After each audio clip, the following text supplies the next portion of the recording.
Hello, good evening po mga minamahal po namin mga kapatid sa Panginoon at mga pastors, ministers ng Lord, mga lingkod po ng Lord, magandang gabi po sa inyo lahat. Sa gabi po ito, muli ituloy po natin yung Matthew 13. Kahit ito muna, bago tayo tumalaki ng ibang mysteries sa mga susunod na meeting. Babalikan uli natin yung Book of Revelation, sa Book of Daniel. Ngayon muna, dito muna po tayo sa itong parables ng Lord dito sa Matthew 13. Mula po dito tayo sa, praise God, okay, dito po sa beginning verse 44, para makakain lang po itong ating mga kapatid na mga baguhan. Tatalakay tayo ng mga 3 hanggang 4 na parables ng Panginoon. Kalooban ng Lord na maunawaan natin lahat ng mysteries ng kaharian ng Panginoon, no? Ng kaharian ng langit. Dahil ito po yung mga wisdom ng Panginoong Jesucristo, napakagaganda at ang message ito sa atin, talagang blessing sa atin, itong mga parables na ito. Then shall sabi dito sa verse 44 ng Matthew chapter 13. Again, the kingdom of heaven is like unto treasure hid in a field, the which when a man has found, he hideth, and for joy thereof goeth and selleth all that he has, and buyeth that field. Ito ang una. Pangalawa, again, the kingdom of heaven is like unto a merchant man seeking goodly pearls,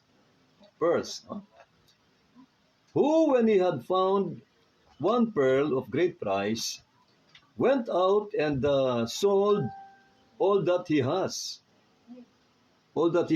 and bought it.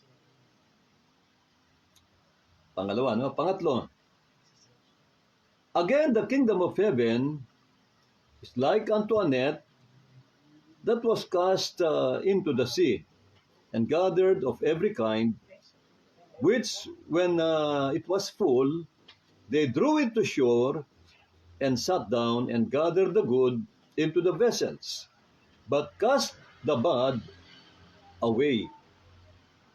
So shall it be at the end of the world. The angels shall come forth, and sever the wicked from among the just, and shall cast them into the furnace of fire. There shall be wailing and gnashing of teeth. Ito po ang 3 talinaga sinabi ng ating Panginoon Jesucristo. Una, sabi ng Lord sa number 1, sa 44, the kingdom of heaven is like unto treasure. Ang ganda po nito, treasure. Hid in a field, the which when a man has found, he hideth, and for joy thereof goeth and selleth all that he has, and buyeth that field. Ito ang pinakaunang parable na babasahin natin. Alam niyo mga kapatid, ito po ay sinalita na rin ng Panginoong Jesucristo sa mga apostoles, nang sabihin ng Lord, sabi ng mga apostol, Panginoon, ano pong mapapala namin kung sa ginawa namin, iniwan namin ang lahat. Iniwan namin ang aming mga negosyo, mga bangka ng isda ni Peter.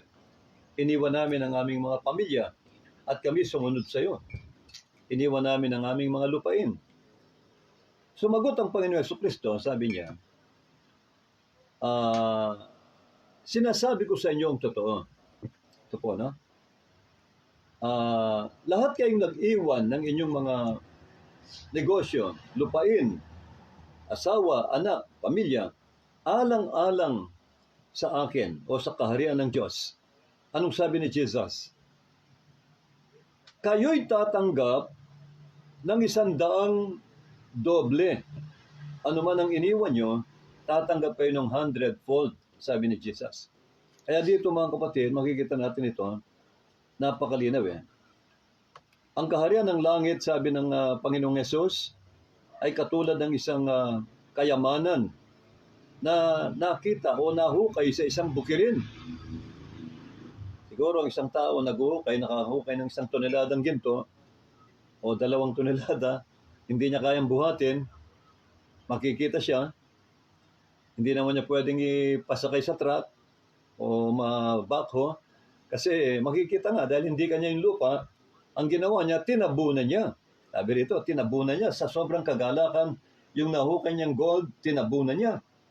Nung matabunan na yung kayamanan, sabi rito, pinagbili niya lahat ng kanyang ari-arian. Lahat ng kanyang kayamanan, binenta niya para makalikom ng pambili sa lupa. At nang mabenta niya lahat ng kanyang ari-arian at kayamanan, binili niya yung lupang yon. Praise the Lord. Ganun daw ang kaharian ng langit. Di ba mga kapatid, lahat tayo may iniwan? Lahat po tayo, alam ko, lahat po kayo mga pastors, mga ministers, mga lingkod ng Lord, lahat kayo, alam ko, may iniwan kayo. Maaaring ang iba, iniwan yung mga negosyo nyo, iniwan natin yung mga dati nating mga negosyo, katulad ko, dati po akong merong book company, book company. Ito pong Aviva Book Company. Yan po ay dati ko pong book company yan. Marami po akong mga aklat ko noon nakakarating ng Luzon, Visayas at Mindanao. Mga kapatid, napakalaki ng kita. Pero nang sabihin ng Lord sa akin, iwanan mo yan, ininto ko. Nag full time ako sa Lord. Marami po akong mga negosyong na naranasan. Pero sabi ng Lord, tinawag kita hindi para magnegosyo. Kaya sabi ng Lord, anumang iniwan nyo alang-alang sa Kingdom of God, ayun po, tatanggap kayo ng 100 times, 100-fold. Sabi ni Jesus, sabi 100 doble. Kaya nga, yun po, lahat kayo naniniwala ko marami kayong iniwan. Maring ang iba, iniwan nyo yung mga negosyo nyo, hanap buhay, nag full time kayo sa Lord, naging mga pastors, naging mga preachers, lingkod ng Lord. Ang iba, iniwan yung pamilya.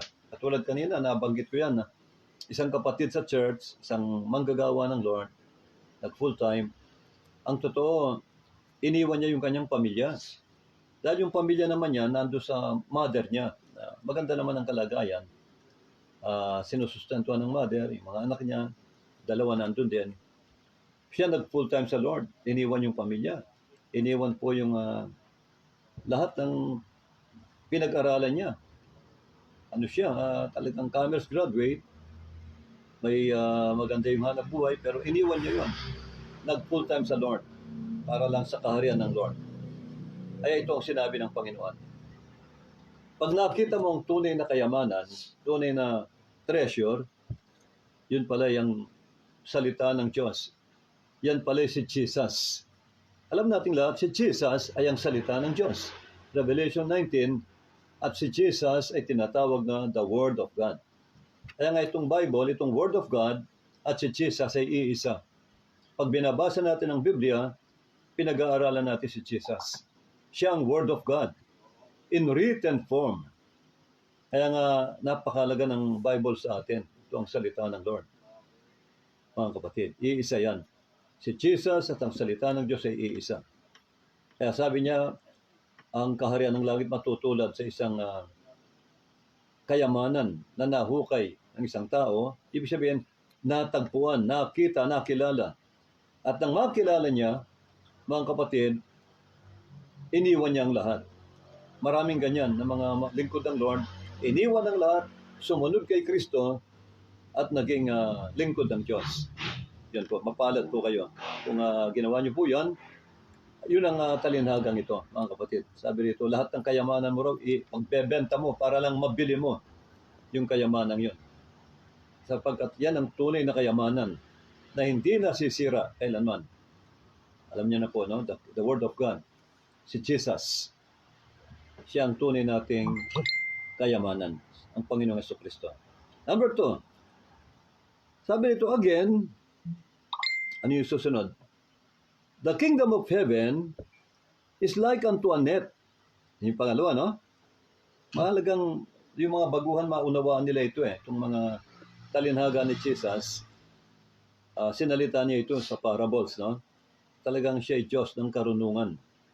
Sabi niya, ang kaharian ng langit ay may tutulad sa isang lambat na panghuli ng isda, that when that was cast into the sea, inihagis ito sa dagat, and gathered of every kind. Kaya nakahuli ito ng iba't ibang uri ng isda, iba't ibang uri ng nabubuhay sa dagat. Sabi rito, verse 48, which when it was full, they drew it to shore and sat down and gathered the good into vessels, but cast the bad away. Nang ito'y mapuno na, nang ihagis nila na puno ng nahuli, at ito'y hinila nila papunta sa pampang, at pagdating sa seashore, ano sabi rito? Umupo sila at kinuha lahat ng magaganda. Yung mga isdang, siyempre maraming isda yan. Merong, sabihin na natin, merong galunggong, merong japayuke, merong lapu-lapu, merong, sabihin na natin, merong yung masarap na isda na, meron akong isang paboritong isda sa dagat yung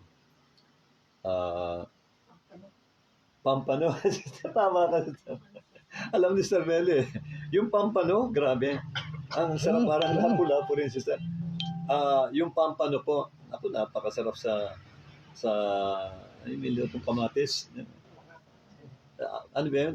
Lutong kamatis ba? Yung pangat, sinigang, tsaka yung may kamatis, salsyado. Alam mo yung salsyado ba? Yung ginisakan sa kamatis, ako napakasarap. Kahit anong luto, basta pampano, talagang isa yan sa paborito kong isda. Ngayon, mga kapatid, sabi rito, lahat ng magaganda, lahat ng isdang nakakain, kinuha nila. Saan nilagay? At nilagay sa vessel. Yung lalagyan nila, nilagay lahat ng pakikinabangan, yung mabubuti. Ngunit, anong sabi rito? Ang mga masasama, and cast the bad away. Yung mga masasama na nahuli, ano yung mga yon? Maring merong mga shell na hindi nakakain, merong mga starfish na nahuli rin, mga dikya, yung mga hindi nakakain na nahuli, merong butete. Kung may butete sa dagat, siguro may butete rin.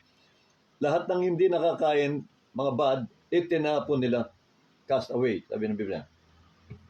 Ngayon, sabi nito ng Bible, so shall it be at the end of the world.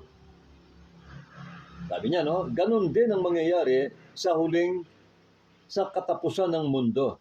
Tandaan niyo po, sabi ng Panginoong Hesus, sinalita niya uli itong end of the world. 2 beses niya binanggit. Sa Mateo 24, tsaka rito sabi niya, ganun din sa end of the world. Meron talagang katapusan ng mundong ito. Kailan yon? Sa Armageddon. Sa panahon na ibuhos ng Diyos ang ikapitong mangkok, yun ang end of the world Yun ang the seven last plagues. Ang 7 pinakahuling salot na ibubuhos ng Diyos sa mundo ay ang 7 mangkok.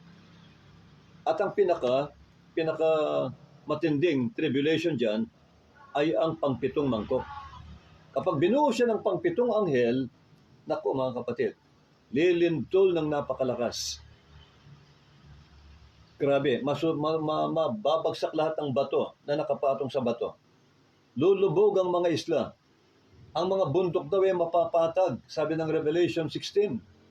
Isipin mo, bundok, ang pinakamatibay na structure sa mundong ito, mas matibay pa yan kaysa building. Yung mga building na sa Amerika, ng mga skyscraper doon, mga napakatataas na mga building. Sabi ng Biblia, mas matibay ang bundok. Pero yung mga bundok, mawawasak din. Mapapatag. Dahil ang mundong ito, talagang babaguhin na ng Lord ang landscape. Papatagin niya ang mundong ito. At itatatag niya rito sa millennial reign of Christ, ang disenyong pinlano ng Lord. Kasi ang mga building ngayon, ang mundong ito ngayon, dinesign ng tao. Pero sa millennial reign of Christ, 1,000 paghahari ni Kristo sa lupa, kasama ng kanyang mga anak, ang Panginoon ang magde-design, mga kapatid. Aalisin niya ang ginawa ng tao na napakarumi, hindi maganda. Gagawin ng Lord na maganda itong mundong ito dahil siya nang maghahari ng 1,000 years. Pati ng kanyang mga anak, ang church. Kaya ang sabi rito, yun ang end of the world. Pagbuhos ng Lord sa ikapitong mangkok, doon nawawakasan ng Lord ang mundo.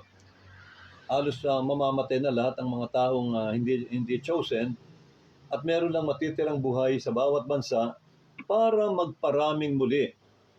Manganak muli at magparami, magmultiply sa panahon ng millennium na paghahari ni Kristo. Mga kapatid, magpaparami silang muli bilang mga natural people. Mga kapatid, dahil ang mga glorified body lang doon, ang mga may, alam niyo na, may eternal life lang, mga Kristiyano, no? Yung mga tumanggap ng baptism of the Holy Ghost, yan ang magkakaroon ng tinatawag na eternal life. Sila wala ng kamatayan, wala ng magkakasakit, wala ng kahinaan. Basta inabutan ka ng Panginoon sa biyaya niya, nanampalataya ka, meron tayong buhay na walang hanggan. Pero yung mga maiiwan sa Armageddon, sa panghuling digmaang pandaigdig, na mga hentil na hindi tumanggap sa Lord, sila po ay magiging mga natural people pa rin na magpaparami. Kaya hanggang 100 years ang buhay nila. Mga kapatid, ito po ang sinasabi ng banal na kasulatan. At the end of the world, ganun din ang mangyayari. Isusugo ng Diyos ang kanyang mga anghel at titipunin niya lahat ng tao.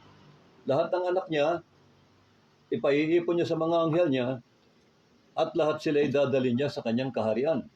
Yung mga chosen people, yung mabubuti, yung mga tupa. Ngunit ang masasama, sabi ng Bible, yung mga unbelievers, mga unrighteous, mga kapatid, hindi sumampalataya, unbelievers, lahat sila, sabi ng Biblia, ay itatapon sa pugon ng apoy. Ano yung furnace of fire na yon? Ang impyerno o lake of fire. Diyan po itatapon ng Diyos ang mga masasama. Sabi ng Bible, yung mga hindi sumampalataya kay Jesucristo, yung hindi naniwala sa Ebanghelyo ng Panginoong Jesucristo, wala silang kaligtasan. Doon sila magsasuffer sa impyerno ng hindi lang 1,000 years, hindi lang 1 billion years o 1 trillion years o 1 sextillion years. Grabe po. Forever and ever, sabi ng Biblia, wala nang pahinga, walang hanggan ang kanilang torments. Wala na pong, hindi na sila lalabas doon. Kaya mga kapatid, talagang nakakatakot ang hindi maligtas. Kaya mamapalad po tayo na sumampalataya tayo sa Panginoong Jesucristo, naniwala tayo sa salita ng Diyos. Mga kapatid, sabi ng Biblia, meron tayong buhay na walang hanggan. Paniwala pa kayo. Paniwala nyo lang ang gospel. Maliligtas ka. Sabi ni Jesus, Marcos 16, pangaral nyo ang aking ebanghelyo sa lahat ng tao. Sabi niya, sino mang sumampalataya at mabautismo na ay maliligtas. Kaya lahat daw ng sasampalataya sa gospel, mga kapatid, maniniwala sa salita ng Lord. Diretso natin sa Bible, meron silang buhay na walang hanggan. Hindi na parurusahan, kundi magkakaroon ng buhay na walang hanggan. Kaya nga itong pakikinig lang sa Ebanghelyo, maliligtas ka eh. Tingnan mo yung sinabi ni Jesus. John 15:2.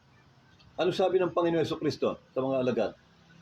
Now you are clean, sabi niya, through the words that I have spoken unto you. Ngayon malinis na kayo. Ngayon malinis na kayo. Ibig sabihin, wala nang kasalanan. Pinatawad ko na kayo. Dahil sa mga salita ko na inyong narinig at tinanggap, pinaniwalaan. Kaya ang gospel nagliligtas. Ang gospel po naglilinis ng kasalanan ng Ebanghelyo. Ito ang katotohanan. Kaya mga kapatid, napaka-powerful ng Word of God.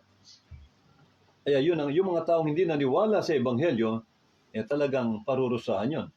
Sila ang itatapon ng Lord sa pugon ng apoy. ang apoy na alam natin lahat yun, yung pugo ng apoy, ang impyerno. At forever and ever, sabi ng Biblia, they will be tormented day and night, forever and ever. Wala nang pahinga, walang hanggan. Kaya nakakatakot talaga. Yun ang talinhagang sinabi ng Lord dito. Ang net na yan, yun ang talinhagang sinabi ng Lord na magkakaroon talaga ng tinatawag na great separation sa last days. Magkakaroon ng great separation. Ihiwalay ng Lord yung mga mabubuti sa mga masasama. Yung masama, itatapon sa apoy. Yung mabubuti, dadali sa kamalig ng Lord, sa kanyang kaharian, no? Sa langit. Katulad din yan ng tupa at kambing. Sabi ni Lord, talinhaga niya sa kanyang tupa at kambing. Sabi niya, sa last days, uupo na ang anak ng tao sa kanyang marangal na trono, at katulad ng isang pastol, lahat ng tao ay iaharap sa aking harapan, sabi ng Lord. At pagbubukod-bukodin ko sila. Ang lahat ng kambing, dadaling ko sa aking kaliwa. Ang lahat ng tupa, dadaling ko sa aking kanan. Yung mga tupa ko, sabi ng Lord, sabi ng Panginoon, sasabihin ko sa kanila, halika kayo, mga pinagpala ng aking Ama. Manahin niyo ang kaharian ng Diyos na hinanda sa inyo bago ko palalangin ang sanlibutan. Bago pa nalalang ang sanlibutan. Manahin niyo ang kaharian ng Diyos, ng langit. Sapagkat tinupad niyo ang aking kalooban. Amen. Ngayon sasabihin niya sa mga nasa kaliwa, yung mga kambing, pagtupa, yung nasa kanan, masunurin yan sa salita ng Lord. Believer yan, naniniwala yan sa Lord. At tumanggap din kay Jesus Christ bilang Savior. Itong nasa kaliwa, mga kambing, ibig sabihin ng kambing, sumusuwag. Ang kambing, nanunuwag yan. Ibig sabihin, mapagsalangsang sa salita ng Diyos, sa kautusan ng Diyos. Unbelievers, hindi naniniwala. Sabi niya sa mga kambing, sabi niya, lumayo kayo sa akin. Sabi niya, kayong mga isinumpa. Diba? Great separation yon. Magkakaroon ng great separation sa judgment, ihiwalay ng Lord yung tupa sa kambing. Pag silayo kayo sa akin, kayong mga isinumpa, doon kayo sa apoy na hindi namamatay, everlasting fire, na nilikha para sa dyablo at sa kanyang mga anghel. At tingnan nyo, sabi ni Jesus, ang impyerno pala, nilikha ng Lord para sa dyablo, para kay Satanas, at sa kanyang mga anghel. Doon kayo, sabi ng Lord, sa apoy. Sapagkat hindi nyo sinunod ang aking kalooban. Naku mga kapatid, nakakatakot po yun. Kaya mga kapatid, ito po ang maliwanag po na sinabi ng ating Panginoon. Sabi niya, yun nga, mayroon talagang great separation. Kaya itong net na inihagis ng Lord na lambat, great separation po yan. Na katulad ng tupa at kambing, meron talagang mga chosen people na maliligtas. At merong predestinated sa kapahamakan. Meron po talaga. Sabi ni Jesus Christ, many are called, but few are chosen. Sa bibig ng ating Panginoong Jesucristo nagmula yan. Sabi niya, hindi lahat ng tao maliligtas. Marami ang aking tinawag. Lahat ng tao, tinawag ng Lord yan, lahat ng tao. Ngunit, kakaunti lamang ang aking pinili. Kaya nga, magpuri tayo sa Diyos, mga kapatid. Magpasalamat po tayo sa Lord sa biyayang binigyan niya sa atin. Isa tayo sa kinahabagan ng Panginoon.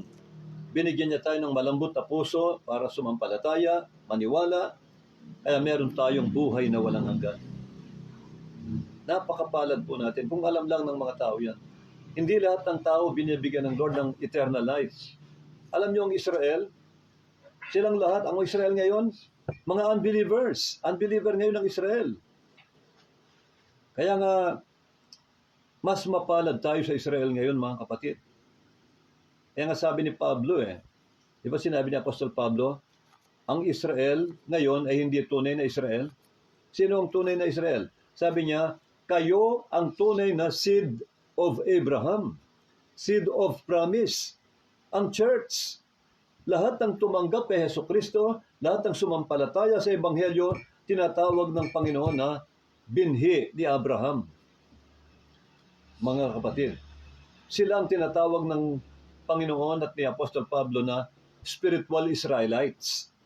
Tayo palang sinisimbolo ng Israel. Ang Israel noon sa ilang, type and shadow lang natin. Hindi pa yun ang tunay. Ang tunay na Israel, sabi ni Pablo, ay kayo. Kayong sumampalataya kay Jesucristo. Tignan mo ang Israel ngayon. Hindi ba ang Israel hindi tinanggap si Kristo? Hindi nila tinanggap. Ang totoo, pinatay nila si Kristo. Ipinako nila sa krus ang Panginoon. Kaya nga ang Israel dumadanas ng laging gyere, laging may pagsubok, laging may namamatay. Kasi nasa sumpa sila, mga kapatid. Kaya nga sinabi ni Pablo, ipanalangin natin ang Israel. Sabi niya sa Korinto, sa pamamagitan ng inyong awa sa kanila at panalangin, sila rin ay maliligtas, sabi ni Pablo. Yun ang pwede nating ipag-pray. Pag-pray natin yung kaligtasan ng Israel. Na yung mga remnant, yung mga talagang tinatawag na elected Jews, ay ingatan ng Lord at iligtas. Kasi nakatakda po silang imasaker ng Antikristo sa Armageddon. Maraming papatay ng Antichrist sa Israel. 2/3 ang mamamatay. Ang matitirang buhay at nababalikan ni Kristo 1/3.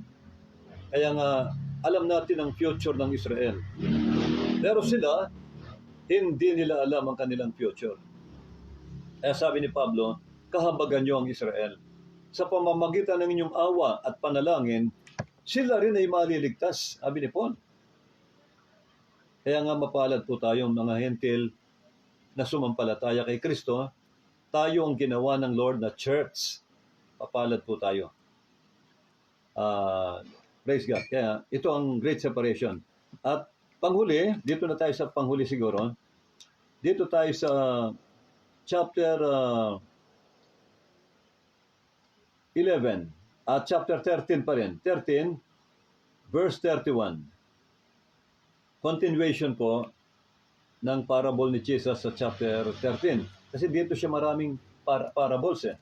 Sa Matthew chapter 13, ang gaganda ng mga parabola. Kailangan bawat Kristiyano, mga kapatid, maunawaan nila yung mga parable na ito. Kailangan maunawaan po natin ito. Sabi pa rito, another parable put he forth. Nangaral pa rin si Jesus, ang Panginoong Jesucristo, ng parable, at ito ang isa sa mga pinangaral niya sa mga apostol, saying, the kingdom of heaven is like, sabi rito, to a grain of mustard seed. Mustard seed. Sabi sa Tagalog, mustasa. Mga kapatid, hindi po mustasang gulay ito. Ang dito sa Pilipinas, yung mustasa, yung parang pechay na nilalagay sa, ano bang luto yon? Pwede sa sinigang, pwede sa sinigang sa miso, nilalagyan po ng ano yan, mustasa. Napakasarap. Pero itong mustasang dito, hindi mustasa ito, mustard seed. Sabi ni Jesus, another parable put Jesus forth unto them, saying, the kingdom of heaven is like to a grain of mustard seed. Para daw ang kaharian daw ng langit, parang buto o binhi ng mustard seed. Napakaliit na buto. Sabi niya, which a man took and sowed in his field, which indeed is the least of all seeds. But when it is grown, it is the greatest among herbs, and becometh a tree, so that the birds of the air, sabi rito, come and lodge in the branches thereof. Ang ganda po nito, napakaganda ang parable nito. Sabi ni Jesus, Ang kaharian ng langit ay katulad ng mustard seed, binhi, o buto ng mustard seed. Herb yan eh. Pero, pagka sa katagalan, ilang taon, lumalaki yan na parang punong kahoy. Nagiging tree. Nagiging punong kahoy na malago ang dahon. Sabi ng Lord, ang mustard seed pinakamaliit na binhi yata sa lahat ng buto. Pero nang ito'y itinanim sa bukirin, ito'y tumubo at lumaki at naging isang malaking punong kahoy. At malago yung kanyang mga sanga, ang mga dahon na makapal, kaya yung mga ibon sa parang ay pumunta sa kanya at nagkanlong, nanirahan yung mga ibon doon. Napakaganda nitong parable ni Jesus na ito. Kanina tinatanong ko yung mga kapatid, ano bang ibig sabihin ito mga kapatid? Alam niyo mga kapatid, alam natin ang Lord, pinaliwanag niya na yung mga parable. Ano ba yung seed na sinabog ng Son of Man? Sabi ng Panginoon, pinaliwanag ni Jesus yung parable of the sower. Sabi niya, the sower is the Son of Man. Ang nanghasik ng binhi ay walang iba kundi si Jesus, ang Panginoong Jesucristo. At ang binhi, alam nating lahat, ay walang iba kundi ang Word of God. Word of God, salita ng Diyos. Di ba salita ng Diyos sa mundo parang hindi pinapansin? Parang sa tingin ng mga tao ay wala yan. Ano lang yan? Bible lang yan. Para bang walang kwentang aklat. Hindi pinapansin. Mas mabuti pa yung mga walang kwenta sa internet, sa YouTube, tsaka sa, alam niyo, sa Facebook, internet. Nahuhumaling yung mga tao mga video games, Mobile Legend. Kung ano yung walang kwenta, yun ang kinahuhumalingan ng tao. Pero ilapit mo ang binhi, ang Word of God, walang panahon. Sa tingin nila na walang kwenta, maliit lang.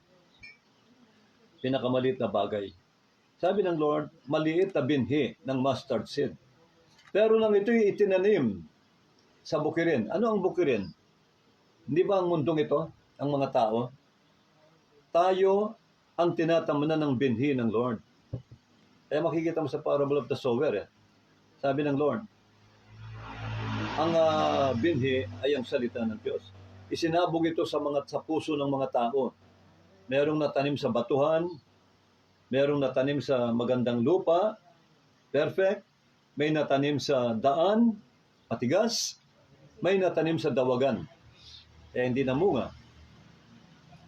Ang mga natamnan, mga tao po ito, mga tao sa sanlibutan, mga nakarinig ng aral ng Ebanghelyo. Nang ipangaral ng Ebanghelyo, merong tumanggap, no? Merong tumanggap, merong hindi. Natigas ang puso, parang daan. Kaya mga kapatid, alam na natin ang binhi ay ang salita ng Diyos. Nang itanim ito sa bukirin at tumubo, tinanim sa isang tao, tumubo sa puso mo ang Word of God, ang mustard seed, anong mangyayari? Lumaki ito na parang malaking punong kahoy at dumating ang mga ibon, nagkanlong doon at nananahan. Ibig sabihin, ang tao po na tumanggap sa salita ng Diyos ay palalakihin ng Diyos. Pagpapalain ka ng Diyos. Kapag ang Ebanghelyo, ang salita ng Diyos na naririnig natin, pinapasok mo sa puso mo, hinayaan mong tumubo, lalaki ka. Magiging malaking tao ka. Pagpapalain ka ng Diyos. Bakit? Bakit ka pagpapalain? Upang maging pagpapala ka rin sa ibang tao. Ito ang pangako ng Lord kay Amang Abraham. Lahat tayo'y binhi ni Abraham. Seed of promise po tayo. Seed of Abraham. Sabi ng Panginoon kay Abraham, Abraham, pagpapalain kita upang ikaw ay maging pagpapala rin sa iba. Praise the Lord. Pinagpapala tayo ng Lord para tayo maging pagpapala rin po sa ating kapwa. Kaya nga palalakihin ka ng Lord At yung mga ibon, lalapit sa'yo. Ang ibon, alam niyo lahat, pag ibon, maraming ibon, simbolo ng mga tao. Lalapit sa'yo yung mga tao. Lalapit sila. Maaaring payuhan mo, magkakaroon ka ng kaalaman, wisdom, para magbigay ng magagandang payo. Ang iba, pwedeng tulungan mo financially, materially, Dahil i-bless ka ng Lord, pwede ka nang tumulong o maglimos. Lalapit sa iyo ang mga ibon. Ibig sabihin, magiging blessing ka sa kanila. Malalapit sila. Masishare mo sila ng gospel, pagpapalain din sila. Kaya magiging blessing ka. Yan ang ibig sabihin ng Panginoon. Mapalad po ang taong tumatanggap sa salita ng Lord, sinapuso niya, tinanggap niya, pinamuhay niya. Doon matutupad ang kapangyarihan ng salita ng Diyos sa tao kapag ito'y pinamuhay mo. Yung naririnig mo, pinamuhay mo. Naging mabuti kang tao, maging makadiyos ka, mga kapatid, lumayo sa sanlibutan. Alam niyo mga kapatid, aani ka. Mamumunga ka ng sagana, sabi ni Jesus. Yun po ang virtue ng salita ng Lord. Yun ang kapangyarihan ng Word of God. Lahat ng tumatanggap sa salita ng Diyos ay pinagpapala ng Diyos. Nasa Bible, kaya nga si King David, alam ni King David yan eh. Alam na alam ni David ang mga virtues ng salita ng Diyos. Sabi ni David, ang salita mo o Diyos, sabi niya, ang mga salita mo, Panginoon, ito'y nagpapayaman sa tao. It make it rich. Ang salita ng Lord daw nagpapayaman. Totoo po yan. Kapag ang salita ng Lord pinapasok mo sa puso mo at pinamuhay mo, ang Diyos siyang magpapala sa iyo. Siyang gagawa ng mga sirkumstansya para yung blessing lumapit sa iyo. Kung nagne-negosyo ka, suswertihin yan, pagpapalain ng Lord yung business mo. Kung nagtatrabaho ka, ipopromote ka ng Lord. Maraming ganyan sa kapatiran. Merong kapatiran sa church. Dati lang taga-abot ng ticket sa toll gate ng NLEX. Taga-abot ng ticket. Magbabayad, ticket. Diba napaka-usok? Ang trabaho niya mausok. Alam nyo, napakahirap. Pero purihin ng Lord dahil tinanggap niya ang Panginoong Yesus. Sumampalataya siya sa Panginoong Jesucristo. Tinanggap niya bilang Panginoon at naniwala sa Ebanghelyo. Pinamuhay niya ang salita ng Lord. Tumulong siya sa church. Totoo ito. Tumulong siya sa church financially. Sinuportahan niya ang church. Alam mo nangyari? Tinulungan niya. Financial, hindi lang financial, pati lupa. Nag-donate ng lupa sa church. Wala kaming lupa noon. Dinonate niya yung kapirasong lupa sa church. Ayun po. Alam niyo nangyari? Binalik ng Diyos sa kanya yung dinonate niyang lupa 100-fold. Yung lupang binigay niya, binalik ng Lord 100 doble. Ilang hektaryang lupa ang binigay ng Lord sa kanya. Kaya sa totoo yung sabi niya, anumang dinonate nyo sa church, anumang tinulong nyo, paalang-alang sa akin o sa Ebanghelyo, mga kapatid, sabi ng Lord, tatanggap kayo ng 100 doble sa mundong ito. In this world, and in the world to come, plus eternal life. Sabi ni Jesus, plus eternal life. Meron ka pang buhay na walang hanggan. At pinromote siya ng Lord dahil tagabot lang ng ticket, na-promote siyang supervisor. Pati asawa niya, na-promote din na supervisor. Naging supervisor na silang dalawa. Pa-check-check na lang. Wala nang usok. Pagkatapos, mga ilang taon, na-promote siyang superintendent ng buong, North and South Expressway. Isipin niyo, mga kapatid, hawak mo buong kaya napaka-laking blessing. Kaya sabi ng Lord, ang salita ng Diyos ay nagpo-promote sa tao. Ipo-promote ka ng salita ng Diyos. Totoo po ito. Naranasan ito ng lahat ng kapatiran. Mga kapatid, sabi ni David, yan ang virtue ng salita ng Lord. Ang salita mo, Diyos, ay nagpapayaman sa amin. Totoo po yan. Pangalawa, sabi ni David, ang salita mo, Diyos, ay tanglaw, liwanag, ilaw sa aking daraanan. Kaya nga si David hindi natitisod. Hindi siya alam niyo na, hindi na derail, no? Hindi siya natitisod. Kaya pinagpala ng Lord si King David. Kaya nga si David alam na alam niya ang power ng Word of God.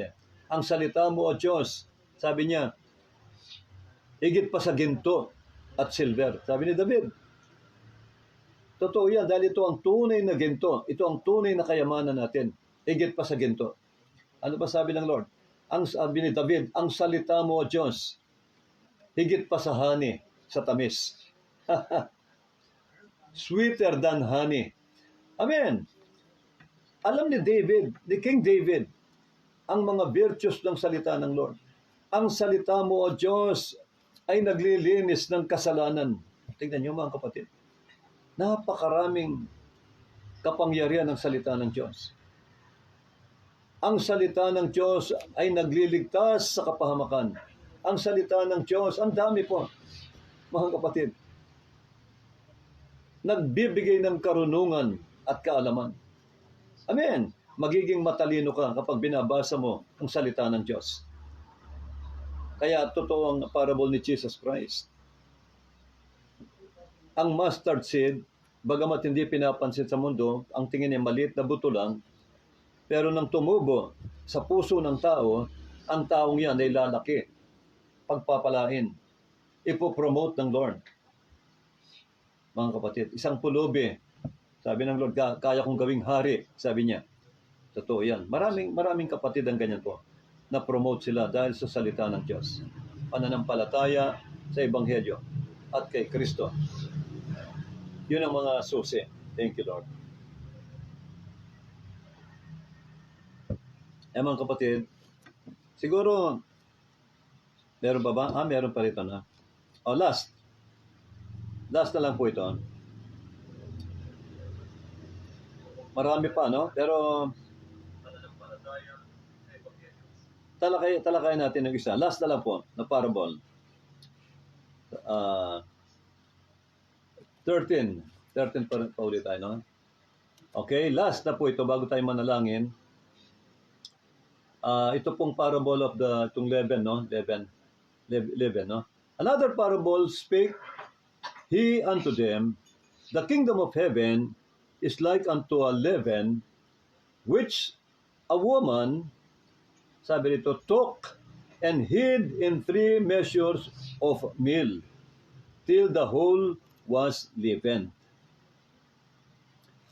Ang kaharian daw ng langit ay may tutulad sa isang lebadura, leaven, no? Yung pampaalsa, na kinuha ng isang babae at inilagay sa arena, meal, no, arena, at hanggang sa yung buong arena yun, umalsa.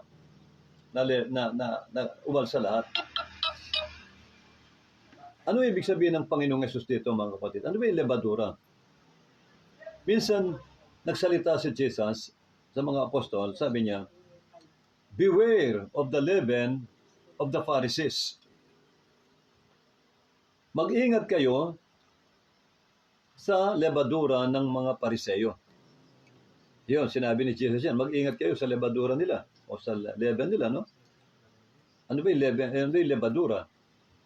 Diba, sa itong sinabi ng Lord na talinhaga, alam nating lahat, ito'y wrong doctrine, yung mga false doctrine. Sabi ni Jesus, mag-ingat kayo, iwasan nyo ang lebadura ng mga Pariseyo. Sabi ng Lord, yung mga mali nilang aral. Kaya sa lebadura, meron talagang masamang lebadura, meron namang mabuting lebadura.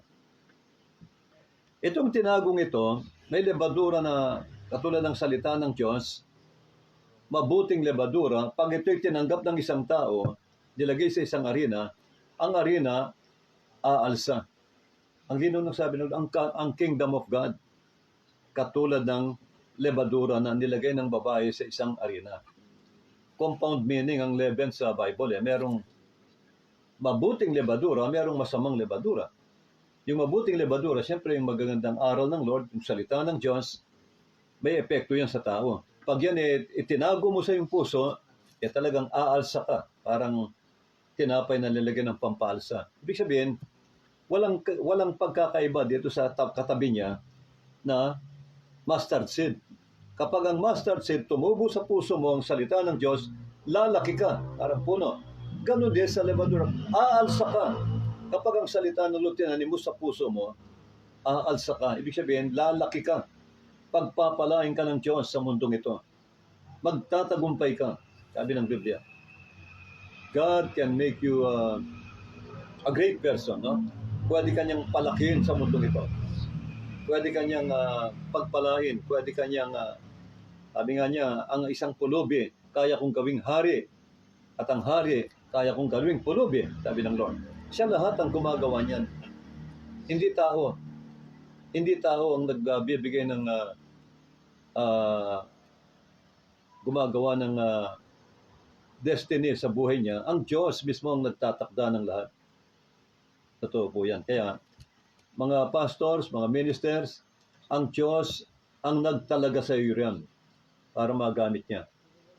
Sa pangangaral ng Ebanghelyo, ang Panginoon po ang tumawag sa atin. Hindi tayo ang tumawag sa Kanya. Nasa Bible yan. You have not chosen me. Sabi niya sa John. You have not chosen me. Hindi kayo ang tumawag sa akin. But I have chosen you. Ako ang tumawag talaga sa inyo. And ordained you that you should go and bring forth fruit. Di ba? And that your fruit should remain. That whatsoever thou shalt ask the Father in my name, ibibigay niya sa inyo. Ibibigay niya. Tutugunin kayo ng Ama. Kapag tayo pala namumunga na, lalo tayong pagpapalain. Tandaan niyo po, pag ang Kristiyano namumunga na, ayan na po, diyan na darating ang marami pang blessing. Kasi nagiging spiritual na siya. Tandaan niyo sinabi ni Jesus, seek ye first the kingdom of God. Unahin yung lagi ang Panginoon, ang kingdom of God. At lahat ng bagay na kailangan niyo sa mundo, pagkakaloob niya. Katulad kanina, Brother Val, gusto nung taong kausap namin sa Manila, unahin sila. Kasi umagang dumating sabi ko, hindi pwede. Unahin natin ang Panginoon. Meron tayong, alam niyo na, worship ngayon. Mag-worship muna kami sa Panginoon, maglilingkod. Pagkatapos naming mag-worship, sa gawain, fellowship, doon kami pupunta. Sabi ko, kaya kanina hapon na ako pumunta. Galit na galit sila. Galit na galit sila. Talagang nagpupuyos. Dahil, siyempre, galing pa ng Manila, bro, no? Kaya yung mga kasama nila, hindi ko pinansin. Basta ako, inuna ko si Lord. Inuna ko ang Panginoon. Sabi ko, pag inuna natin si Lord, magiging maganda ang resulta. Tignan mo ka, tagumpay. Yung resulta, lahat sila, sinara ng Diyos ang bibig nila. Lahat sila napahiya. Kaya umuwi ako na masayang-masaya sa tagumpay. Binigyan tayo ng Lord ng great, alam nyo na, success, no? Kaya ngayon mga kapatid, kaya masaya kami sa nangyari kanina. Ito yung sinabi ng Lord, seek ye first the kingdom of God. Unahin mo siyang lagi. At lahat ng kailangan nyo, sabi ng Lord, sa mundong ito, pawang idaragdag ko lang sa inyo. Napatunayan ko po yan. Kaya yan ang lagi ko sinasabi sa church. Sabi ko, seek ye first the kingdom of God. Mga kapatid, unahin lagi natin siya. Unahin nyo siya. Kahit may malaking transaksyon kayo paglingko, kikita ka ng limpak-limpak na kikita. Araw ng Sunday, sasabihin ng kliyente mo, huwag ka na munang magsamba ngayon. Huwag ka na munang makipag-fellowship. Unahin na natin ito dahil kikita tayo ng malaki. Iwanan nyo po yung kikitain nyo yun. Unahin nyo si Jesus. Unahin nyo ang kingdom of God. At makikita nyo mga kapatid, yung transaksyon na yan, siyang lalapit sa iyo. Yung blessing na yun, kusang lalapit sa iyo, hindi mawawala. Nasubukan ko na ang Lord. Maraming beses na. Unahin yung lagi ang Lord. Minsan susubukan ka ng Diyos. Kung kailan linggo sa darating yung malaking transaksyon sa negosyo, kikita ka ng malaki, huwag mong tingnan yun. Ang tingnan mo si Jesus. Seek ye first the kingdom of God. Sabi ng Lord. Napakalinaw, napakaganda po. And all these things, ano yung all these things? All these things, financial blessing, material blessing, ano pa? Kagalingan, kalusugan, kapayapaan, tagumpay, lahat ng desire ng puso mo, sabi niya, I will give you the desires of your heart. Malinaw yun. Nasa Bible yun. Delight thyself unto the Lord, and He shall give you the desires of your heart. Maging maligaya ka raw sa Lord sa paglilingkod. Maligaya kang naglilingkod. Ibibigay niyang nasa ng iyong puso. Lagi ko sinasabi sa mga kapatid niya, paano ba tayo magiging maligaya sa Panginoon? Yung paglilingkod niyo, maligaya kang sumasamba sa Kanya, maligaya kang sumusunod sa kalooban niya, itinataas mo siya, kaligayahan mo ang purihin ng Diyos at itaas. At ang sabi ng Lord, lahat ng desire ng puso mo, lahat ng desire ng puso natin, nasa pangarap, minimithi, sabi ng Lord, ibibigay ko sa iyo, sabi ng Lord, idaragdag ko sa iyo. Seek ye first the kingdom of God. Kaya mga kapatid, ganito rin po ang ibig sabihin ng Lord sa parable na ito. Kaya magpatuloy po tayo, patuloy po kayong maglingkod sa Lord, mga kapatid naming mga baguhan. Magpatuloy po kayo sa pakikinig ng salita ng Diyos, sapagkat ito ang tunay na pagkain ng ating mga kaluluwa. Ito'y nagpapala sa buhay ng tao. Kapag dumadami ang kaalaman mo, the more word you get, the more blessing comes in. Maraming blessing ang darating sa iyo. The more word you get, the more powerful you become. Yun ang katotohanan. Manalangin po tayong lahat. Amang banal, salamat po sa mga salita mo na narinig po namin sa gabing ito, na i-share na po. Salamat sa makapangyarihan mong salita na nagbago sa buhay namin, nagpala sa buhay namin, nagbigay sa amin ng kapayapaan at kagalakan, higit sa lahat, kaligtasan at buhay na walang hanggan. Maraming salamat sa iyong mga salita, Lord. Ang salita mo, Ama, para sa amin, higit pa sa ginto, higit pa sa matamis kaysa honey. Ang salita mo, Panginoon, ang aming kaligayahan. Kaya Lord, sa oras na ito, maraming salamat sa mga parabola na sinalita mo sa amin. Napakagaganda. Lahat ng parables mo ay para sa amin. Napakabuti mo, Panginoon. Kaya dalangin ko po na itanim mo ito sa puso ng aking mga kapatid na nakarinig at itatak mo sa kanilang puso't isipan, spirito at kaluluwa upang lahat sila lumaki tulad ng mustard seed at lalaki, mapopromote sa mundong ito upang magpapagpala sila, upang magamit mo silang pagpapala rin po sa ibang tao. Kaya Lord, patuloy mo kaming kahabagan at pagpalain lahat. Patuloy mo kaming pagpalain at kahabagan. Pagpalain lahat sa material, sa physical, sa financial, sa material, ganun din po sa higit sa lahat sa spiritual o kaalaman sa iyong mga salita. Maraming pong salamat. Patuloy mong pagpalain ng aking mga kapatid na walang sawang sumusuporta sa programang ito, nanonood, nakikinig tuwing linggo. Lord, dalangin ko po na lahat sila ipagpalain mo. Dinggin mo ang kanilang mga dalangin, lutasin ang kanilang mga problema sa financial o anumang problema, at dalangin ko po na ibuhos mo sa kanilang kasaganaan sa buhay, ibuhos mo sa kanilang kasaganaan na pangako mo na siksikliglig at umaapaw na pagpapala sa lahat ng bagay. Ibuhos mo sa aming mga kapatiran na nakikinig at ganoon din po, Lord, ang pamilya ng Sir Feli, patuloy niyo pong ibuhos sa kanila ang iyong mayamang pagpapala at pangako na siksikliglig at umaapaw sa kanyang buong pamilya, sa kanyang mga anak, sa kanyang mga manugang at mga apo. Lord God, patuloy mo silang ingatan, patuloy mo silang i-promote sa mundong ito at dalahan ko ang kaligtasan ng buo niyang angkan, Panginoon. Ganun din si Brother Val, Brother Romy at lahat ng lingkod mo, Lord, na hindi namin namanggit, pagpalain niyo pong lahat. Lord God, sa gabing ito, bantayan mo lahat ng iyong mga anak sa kanilang pagtulog at pamamahinga. Lord God, sa gabi, ilayo mo sila di pagadya sa anumang mga bangungot o masasamang panaginip o pangitay na bigay ng kaaway. At dalahin ko po, Lord, sa umaga, gisingin mo silang lahat na may pusong mapagsamba sa iyo, pusong mapagpasalamat at mapagpuri sa iyo, Panginoon. Marami po salamat sa pangalan ng aming Panginoong Jesucristo. Lord God, ito po lahat ng aming dalangin, Lord, na may pasasalamat na. In Jesus' name, amen and amen. Thank you, Lord. God bless you po. Magandang gabi po. Magkita-kita tayong muli sa susunod na linggo. God bless you po.